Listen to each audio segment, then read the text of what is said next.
Misaka sa 6.5 feet o 1.9 meters ang gitason sa tubig sa Butuanon River human sa moderate to heavy rainfall kagahapon sa hapon, Oktubre 8, 2025.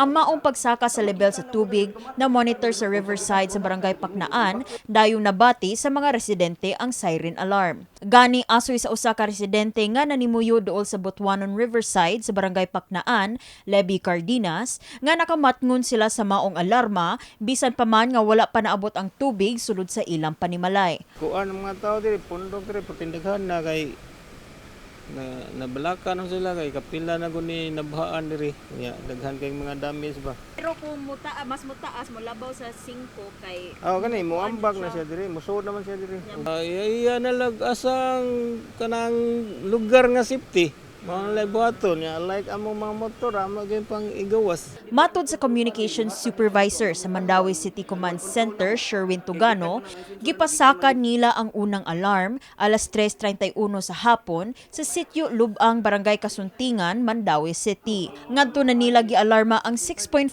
siren warning pag alas 4 sa hapon, human nga nabantayan nga 6.5 feet na ang katason sa tubig sa Barangay Paknaan. Pwedeng sa Butuanon actually kung mupatuo lang gid sila dayon sa among abiso bitaw among ihatag kaingon gitang nga safe sila kay diri if ever nga mahitabo nga di na mo makita basta mo sa gunso ng uwan padaganan man namo nga personnel sa let's say sa Barangay Kasuntingan na among goy mga kuan nga abot mi didto kining atong mga residente di bitaw mo patuo tan-awon pa hinuon ang sapa ug mopatuo lang ni sila makaingon gitang nga safe sila kay makaabiso man din mi nila. Kagahapon sab nakasinati og pagbaha sa lungsod sa Konsolasyon tungod sa kusog nga pag-awa sa tubig sa Kansaga River. Base sa report sa Konsolasyon LGU, gisugdan na nila ang dredging sa low-lying bridges sa Sitio Laray, samtang pipila ka mga rescue team sa Konsolasyon ang nag-assist sa mga naapektuhang residente sa maong baha. Ang sitwasyon sa maong mga LGU, posibleng masinati pa sa mosunod nga mga buwan kung dili mahapsay ang mga pagpangandam sa problema sa baha. Kini tungod nga mas dako na ang tsansa sa makanunayong pag-ulan, ilabi na nga dunay 71% chance nga magla-Niña sa nasod ning hinapos sa tuig sumala sa pag-asa-Mactan. This is 71%.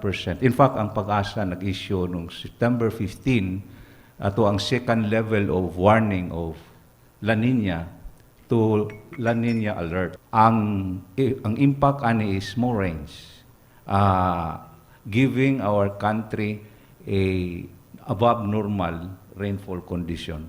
Gani, miawhag sab si Tugano sa publiko nga magmatngon og permanenteng maminaw sa mga alarma gikan sa command center aron kalikayan ang mga aksidente.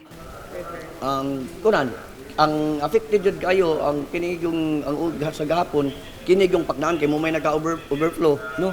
Ang sa Lubang na to wala man ka-overflow. Pero nihatag lang gyapon mig alarm para pag-abiso sa mga katawan nga padayon pag nisaka ang tubig then tataod mga 4 kapin, 420 ni anak subside mag-anam-anam. Kini si Liza May Piñaranda, alang sa My TV, Cebu.